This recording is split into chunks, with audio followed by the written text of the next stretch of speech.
T'es Manchester, faut arrêter de lui mettre tout. Ok, il est pas fou, mais comme Manchester. Alors, le sujet de la semaine, et je vais te redonner direct la parole, Bruce, justement. Bon, j'ai pas grand-chose à Pourquoi dire. tant de haine? Pourquoi tant de haine envers Harry Maguire? C'est une question qu'on se pose depuis 2 petites semaines et moi je voulais en tout cas personnellement qu'on fasse le point là-dessus. C'est vrai qu'on le voit, il est raillé de partout. Alors il y a des arguments justement qui vont dans le sens de tout ça. Il y a eu un transfert très très lourd et c'est vrai que ça peut-être jouer. On posera la question. Mais pourquoi est-ce qu'il y a autant de haine envers ce joueur? Pourquoi est-ce que ce joueur est autant critiqué? Pourquoi est-ce que lui plus qu'un autre et autant décrié? C'est la question qu'on vous pose. Vous pouvez répondre sur le chat. On fera passer vos commentaires justement à l'écran sur le synthé. Bruce, qu'est-ce que t'en penses toi de tout ça? Est-ce que tu comprends? Et est-ce que on n'en fait pas un petit peu trop sur les réseaux partout quoi? Même à la télé. Hein. On l'a vu meilleur avant à une certaine période, ça c'est sûr. On l'a déjà vu quand même. Bon, on va pas dire que c'est le pire défenseur du monde. C'est vrai qu'en ce moment, il vit une période très compliquée. Il prend très cher. Après, oui, il y a souvent l'histoire du prix, du transfert, etc. Mais ça, pour le coup, lui, c'est pas lui qui définit les prix. Hein. C'est comme Grealish qui a été transféré à je sais pas combien, 120 ou 130. À 120, ouais. 120. Ça, personne comprenait. Et bon, moi, je comprends toujours pas, mais c'est pas ça. Tu finiras par comprendre. Non, mais il va falloir du temps. T'inquiète. Putain. Je suis désolé. Pas de débat parallèle, t'inquiète. Mais ça, c'est pas la faute du joueur, le prix du transfert. Après, pour moi, c'est une facilité aussi. Enfin, c'est le moyen de peut-être dire d'expliquer pourquoi Manchester est très mauvais cette saison. C'est un raccourci facile. Tu peux lui mettre certaines choses sur le dos, pas de souci. Là, il est pas bon, mais c'est pas le seul. Je veux dire qu'il soit là ou pas là, on l'a vu il n'y a pas si longtemps, il n'a pas joué. Manchester, ça restait mauvais. Voilà, c'est un fait. Le club tourne pas rond. Rashford, on le reconnaît plus. Enfin, tu vois, la plupart des joueurs, à part Fred, que je trouve bon, tu as Cristiano qui fait son taf, notamment ces derniers temps. Tu as De Gea qui fait une très bonne saison. Je veux dire, après, dans le lot, il n'y en a pas beaucoup que tu vas sortir du lot, justement, et te dire, eux font une super saison. Donc voilà, pour moi, il est comme tous, mais c'est un peu lui qui symbolise ça. Et c'est le raccourci facile pour dire et tout lui mettre sur le dos. Voilà. Ouais, en gros, pour toi, ils l'ont pris en grippe parce que il est le symbole de l'échec de United. Ouais, voilà. Pour toi, c'est ça. Mais pour moi, c'est plus global. C'est ça que j'ai envie de dire. Manchester United, depuis quelques temps, ça travaille un peu moins bien. Ça balance de l'argent un peu n'importe comment aussi, j'ai l'impression. Et ça se traduit sur le terrain. C'est pour ça aussi que ça tourne mal. Mais c'est pas uniquement la faute de Maguire. C'est de sa faute peut-être, mais pas que lui. Voilà. Quentin, tu disais que tu avais pas mal d'arguments par rapport à ça. Ouais, mais c'était complètement ironique. Ah d'accord, ok, moi je t'ai pris au sérieux, moi. Non, enfin, quand je dis les arguments, c'est les trucs bateaux, mais on sait que premièrement, comme l'a dit Bruce, son prix initial, quand il est venu de Leicester, on s'est demandé un petit peu pourquoi c'était un joueur qui était payé aussi cher, surtout que ses performances ont été un petit peu contrebalancées. Les Anglais coûtent cher en général. C'est ça en fait la réponse à votre question déjà sur celle-ci, elle est très simple. Dès que tu as un joueur anglais qui est bon, tu fais transfert d'un club anglais à un autre, ça coûte 3 fois le prix que ce que ça devrait coûter. Grealish, pas Grealish, c'est toujours comme ça. C'est pour ça que déjà, un défenseur qui coûte aussi cher, on s'est posé des questions. Un coup, il était pas mauvais, il était plutôt bon. Puis derrière, tu le vois faire une contre-performance et les gens se disent attends, mais c'est ça un mec qui coûte 80 bars. Et du coup, c'est vrai qu'il y a eu directement une petite haine qui s'est mise par rapport à ça. Après, je pense qu'il y a aussi un petit peu sa maladresse, le fait qu'il ait blessé plusieurs de ses coéquipiers sans faire exprès, en faisant ci, en faisant ça, en ayant des bourdes. Il y a aussi FIFA qui doit y faire quelque chose, parce qu'on sait que sur FIFA, le mec, il avance pas. Du coup, les mecs qui regardent pas un match de l'année, ils vont voir Maguire, ils disent ouais, lui, il est lent. En fait, il est pas lent du tout, c'est un faux lent. Mais FIFA justifie beaucoup la vie sur les réseaux. Et FIFA peut expliquer ça. Après, moi, il y a un autre truc que je peux dire. C'est le problème du e-sport, ça, c'est terrible. Non, mais c'est vrai qu'il y en a. Il a raison sur ça. Il y en a, ils vont te dire Giroud, il est éclaté, il est pas technique, rien, parce que le mec, il va à 20 sur FIFA, quoi. Non, mais du coup, quand je pense que tu prends le prix, tu prends FIFA, tu prends le fait qu'il soit maladroit, les boards qu'il fait, et peut-être derrière un léger délit de faciès, parce que c'est pas le défenseur le plus beau gosse, avec des pectoraux énormes et une belle tête à la CR7. Il a plus la tête à tourner dans Dracula Untold. Mais ça, après, les Anglais, c'est pas ce qui les dérange le plus. Hein. Non, ils sont tous. Non, mais je veux dire, Rooney. Oh, c'est pas bien. Ah non, mais ça, c'était. Non, mais je veux dire, là, tu dérives. Ils sont tous. Non, mais par exemple, Rooney, ça a jamais été Brad Pitt et bon, il était kiffé, tu vois, ça c'est pas. Non, mais je pense qu'il y a tout ça tous ces petits arguments, toutes ces petites choses font que le mec finalement ne peut pas totalement se trouver. Ça va, si on peut pas tailler les Anglais de temps en temps, on le fait quand? Sérieusement. Et du coup, voilà, après ses performances sont mauvaises et forcément il va être décrié. Mais je pense qu'autour de Maguire, ça fait maintenant quelques années qu'on a un espèce de running gag continu et que peu importe ce qu'il va faire, quand il va être bon, on va pas le souligner, mais par contre, quand il va être mauvais, on va dire que c'est la pire fraude qui existe dans l'histoire du foot. Ouais, c'est ça en fait, c'est que moi je suis assez d'accord avec toi, c'est que c'est un running gag et que en vérité il y a plein de petits éléments qui font que on lui tombe dessus assez facilement, parce que c'est pas qu'il le vaut bien, mais c'est que c'est facile. Voilà, donc moi je trouve ça vraiment dommage. Qu'est-ce que t'en penses toi, Bertrand, et comment il est vu un petit peu dans les rédactions, notamment à l'équipe par exemple? On se lève pas le matin pour parler derrière moi. Non, je me doute. Rarement. Mais j'imagine. Non, mais après, on parle assez peu du foot étranger, c'est pas le truc dont on parle le plus. Moi, j'ai souvenir qu'il a fait il est plutôt bon avec l'équipe nationale anglaise. À l'Euro, il a été très bon. Bah ouais, c'est d'ailleurs, je sais pas s'il y a une explication particulière. Non, les explications pour répondre clairement à la question, elles sont, je pense que ce qu'a dit Bruce, on peut le regretter ou non, mais c'est exactement ça. C'est-à-dire que quand vous avez été payé très cher, que vous avez des performances qui ne répondent pas aux attentes, vous êtes celui qui morfle le plus. Oui. Et vous êtes un bouc émissaire, et il y en a dans tous les clubs qui peuvent être en difficulté, t'en prends un et c'est celui qui ramasse à tous les coups. Après, j'ai pas vu les 40 matchs de Manchester depuis le début de la saison, j'en ai vu certains. Je trouve qu'il est quand même loin d'être transcendant quand même, on va pas se mentir. Ça c'est sûr. Je trouve que c'est mais Varane non plus. Je trouve que c'est une erreur. Oui, Varane n'est pas incroyable non plus, c'est sa première saison, mais je trouve que c'est une erreur de casting, Maguire. Après, rien ne justifie jamais les excès, rien ne justifie jamais les excès tout court, mais ça c'est une évidence. Mais le problème, c'est que quand t'as été payé 80 millions et que t'es censé être le capitaine de la défense et que parfois c'est toi qui noies ton équipe, tu ramasses plus que les autres. C'est peut-être un peu injuste, mais c'est hélas comme ça que ça fonctionne. Moi, je me demande dans quelle mesure son manque de vitesse n'est pas un problème quand même dans des équipes qui sont censées être dominantes, ce qui est le cas normalement de Manchester dans pas mal de matchs. Ouais.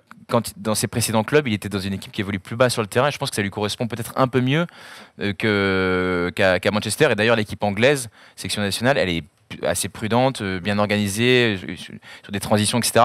C'est peut-être un style de jeu qui lui convient mieux que ce qui lui est réclamé à Manchester. Après, il est aussi possible que lui, mentalement, il soit dans la tête dans le seau quand il est à Manchester, parce qu'il sait qu'il n'y arrive pas. Et le mental et la confiance comptent tellement dans les performances d'un joueur. Ça aussi, on le mesure difficilement, mais il y a un joueur qui est en confiance, c'est un mec qui a la tête sous, mais tu changes mais 50% de la capacité du joueur. Sancho aussi, qui a été transféré très cher. Il a eu une période de mieux, mais sur l'ensemble, tu vas être déçu ce que tu vois ce qu'il a fait à Dortmund. Comme tu le dis, quand les mecs sont bien, ça change tout. Des fois, tu prends les mêmes joueurs. Mais bien sûr. Tu peux prendre l'exemple de Nantes, parce que moi, je suis beaucoup Nantes. Quand tu les vois la saison dernière et tu les vois cette saison avec pas les mêmes. Le même effectif, oui. Tu repars sur une nouvelle saison, une nouvelle dynamique. C'est le jour et la nuit. C'est pas les mecs qui sont devenus des génies du jour au lendemain. C'est juste quand le ballon il te brûle les pieds, les mecs ils bégayent surtout. Il se passe. C'est ça, exactement.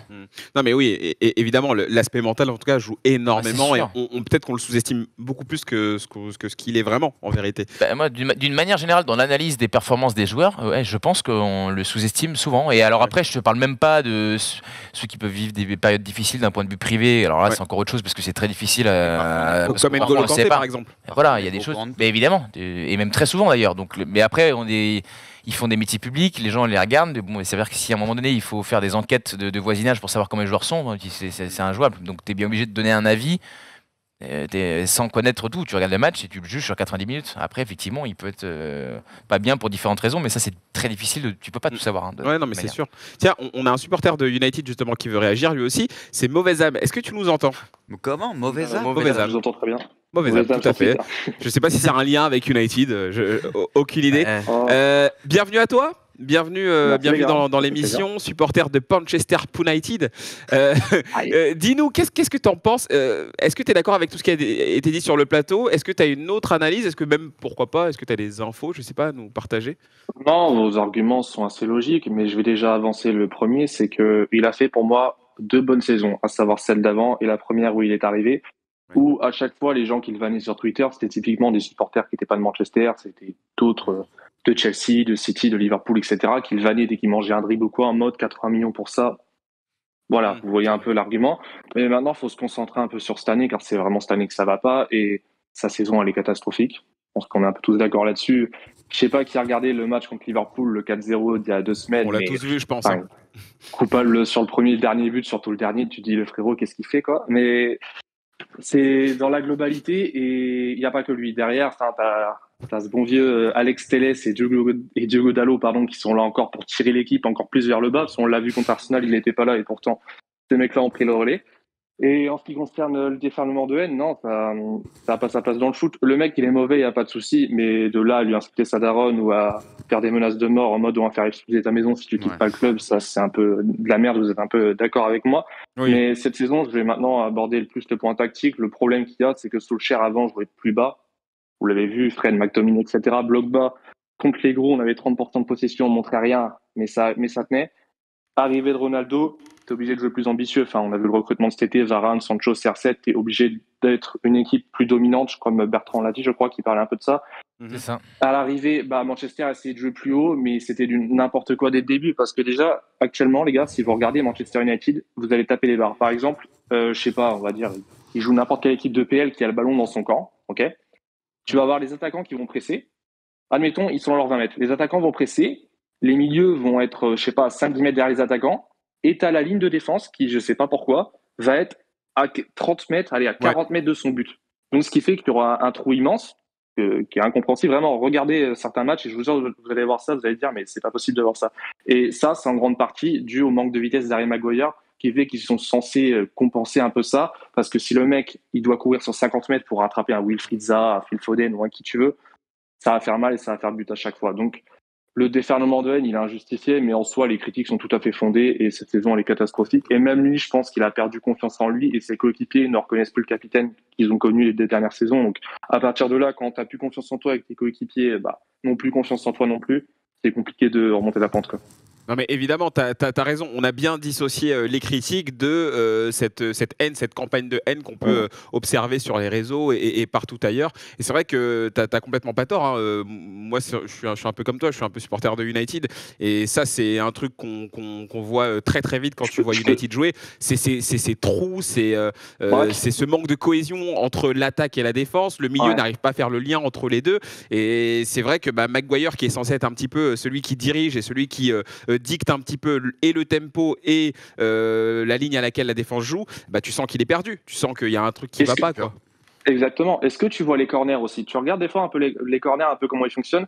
Déjà, sur les corners défensifs, il a la ramasse complet, alors que c'est un peu le taulier. Je sais pas, Liverpool, Van Dijk va être là pour l'enlever. Oui. Chelsea, Thiago Silva va être là. Marquis va être là pour le Paris Saint-Germain. Lui, je sais pas trop où il est à chaque fois. Et les corners défensifs contre l'Atlético Madrid, c'était assez incroyable. C'est la première fois que je vois ça.